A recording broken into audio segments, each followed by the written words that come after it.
Sawadee Kap. Hello and welcome to Daily Wisdom, Walking the Path with the Buddha.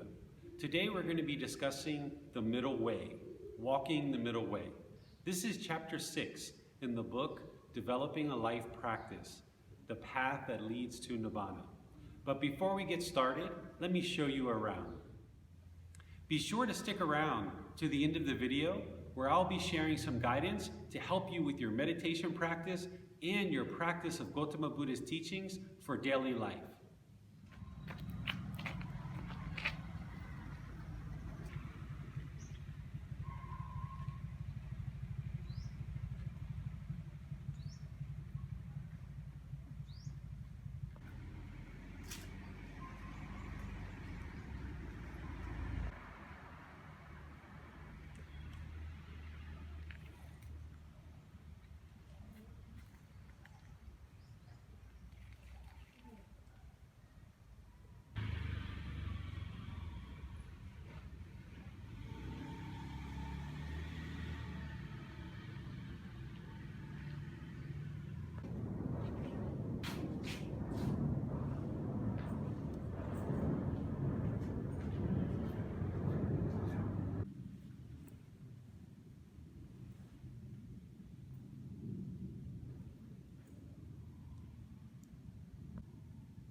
Now that you've had a chance to look around, let's discuss the middle way. All throughout Gotama Buddha's teachings and in communities throughout the world that discuss Gotama Buddha's teachings, you usually hear that people say walk the middle way or find the middle. Lots of different phrases discussing the middle. But where does this come from? Let me share that with you. During Gotama Buddha's lifetime, it's said that he observed somebody playing a sitar, a stringed instrument that could potentially be similar to a guitar, but it's not a guitar. It's a sitar. And what he observed during the tuning of this sitar is that when the string was very, very loose and somebody plucked it, the sound was not very beautiful. And when the string was very, very, very tight and somebody plucked the string, the instrument did not sound very beautiful. But it was only when the string was tuned perfectly in the middle and somebody plucked the string that the music came from the instrument and sounded beautiful. And essentially the instrument played like it was supposed to be played. It played beautifully, it played nice, and it played a sound that resonated and connected with the people who were playing the instrument and who were sharing the music. Essentially, your mind is the same way. If you're too far on one side or you're too far on another side, the mind doesn't function properly. The mind is very shakeable, unstable. So the goal in these teachings is to walk the middle path, to be in the middle, not too far to one side and not too far to the other side. So you can apply that to the Eightfold Path that we discussed in a previous chapter and that we studied in a previous chapter. You can also apply this in your daily life, whether it's relationships, whether it's jobs, whether it's money, whether it's anything that goes on in your life. You want to always bring the mind to the middle. If you feel the mind becoming too sad or too much fear or too much guilt, the mind is not going to be stable and content. Or if the mind becomes too happy, too excited, the mind is essentially discontent because it's just too elated and too excited. So the goal is to bring the mind to the middle, to a content space. And you do that through awareness of mind. Through practicing meditation and being aware of the mind, you're able to more readily find the middle and stay there. Meditation is actually a way to train the mind so that you can be aware of the mind and train it to either eliminate certain qualities or cultivate certain qualities.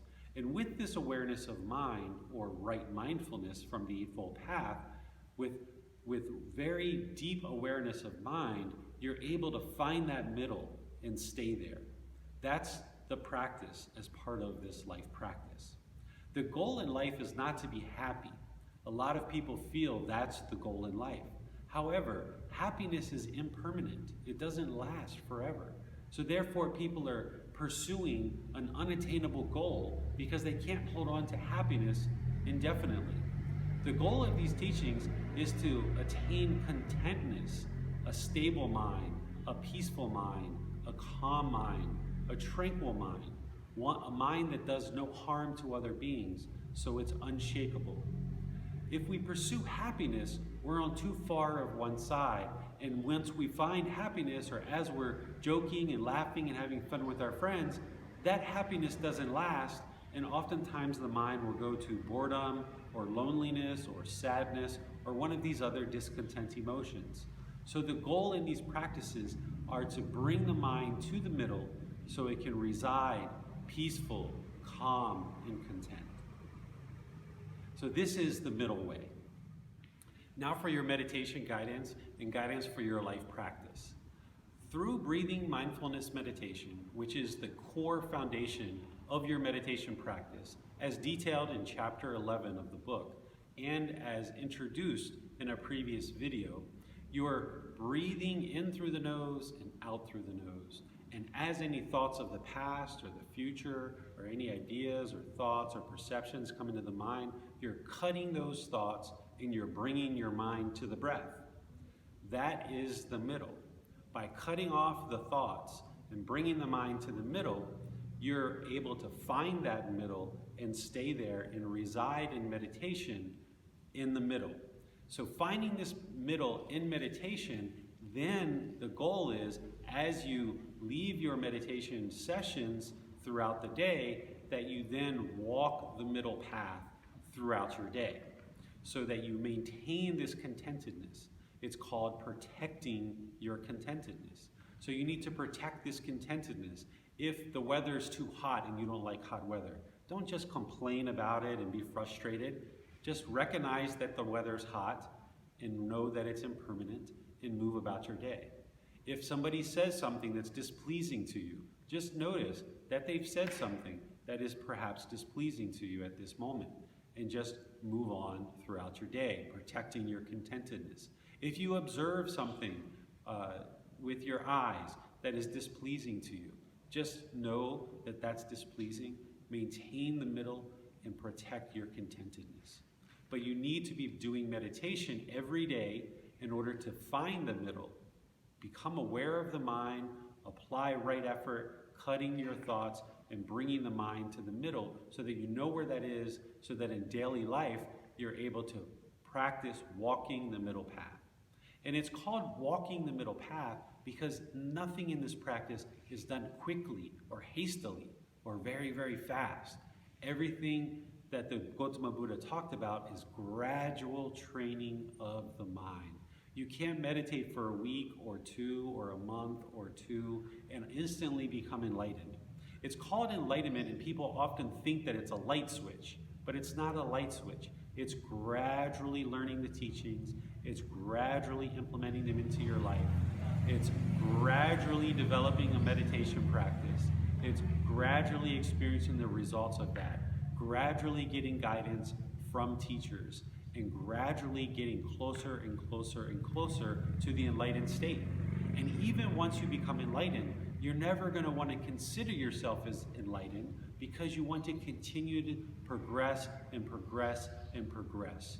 There's no reason to ever consider yourself as enlightened because you're going to want to continue to maintain your practice, grow your practice, and continue to gain higher and higher qualities of enlightenment and deeper amounts of wisdom. If you convince yourself that you're enlightened, then the tendency is to be sluggish, that I'm done, I'm enlightened, I'm done. No, we're never done. One of the 7 factors of enlightenment that the Buddha discussed is energy or investigation, as well as investigation. These qualities of the mind, these qualities of enlightenment are energy and activity in your life, and investigating the Dhamma teachings, investigating Gotama Buddha's teachings learning those and practicing them daily. So, do meditation daily. I suggest a minimum of once a day. If you can get twice a day or 3 times a day, that would be wonderful. Gotama Buddha did 3 times a day. There's sometimes you may need 5 or 6 times of meditation in one day, 5 or 6 sessions, and that's completely fine. There's no requirement that you have to do meditation this number of times or you have to do it that number of times. These teachings, teachers are pointing the way and guiding the way to enlightenment. But it's up to you to make good personal choices in your life to pursue this path and attain the mental state of Nibbana. So now, let's do some meditation together. I'll start with some chanting, which will ease the mind into meditation. I'll then give you just a little bit of guidance, and then just leave you on your own to meditate from there. So let's get started.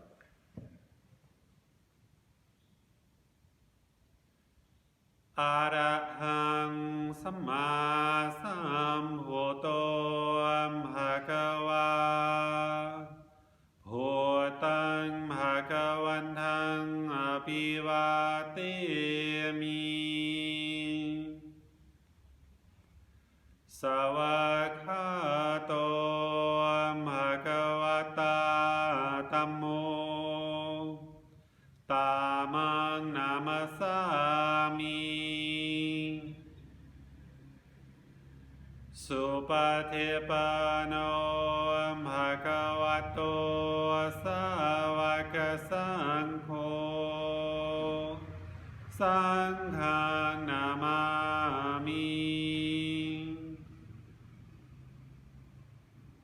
Namo Tassa Bhagavato Arahato Samma Sambuddhassa Namo Tassa Bhagavato Arahato Samma Sambuddhassa Namo Tassa Bhagavato Arahato Samma Sambuddhassa Iti piso bhagava arahang samma sambuddho vicha charanang sampuno sakhato rokavitu anutero purisa Tamasati satatawa manusanang bhuto bhagavati.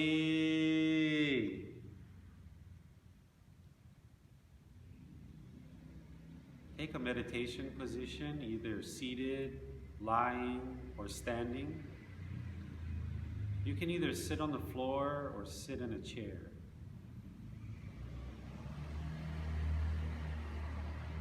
Your lower body should be comfortable. Your upper body should be in the middle, not slouched and not rigid. Your hands and your arms should be comfortable, relaxed, without having to use your muscles to support them. So your body position should be comfortable, but not luxurious.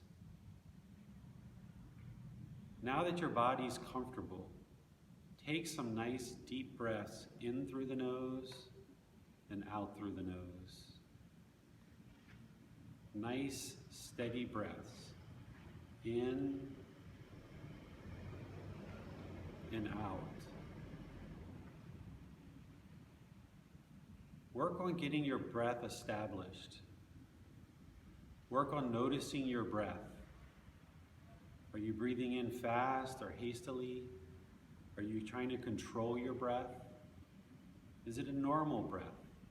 Are you breathing in long? Are you breathing in short? Just a nice, steady, consistent, natural breath. In through the nose and out through the nose. Once your breath is established, Bring your mind to your breath. That's the present moment. Fixate the mind on the present moment, the breath. As you have thoughts, ideas, perceptions, as the mind wants to take you on a journey into the past or into the future, just cut off those thoughts and bring the mind to the present moment, to the breath. Allow the mind to only reside in the present moment. Now sit with the breath, breathing in through the nose and out through the nose.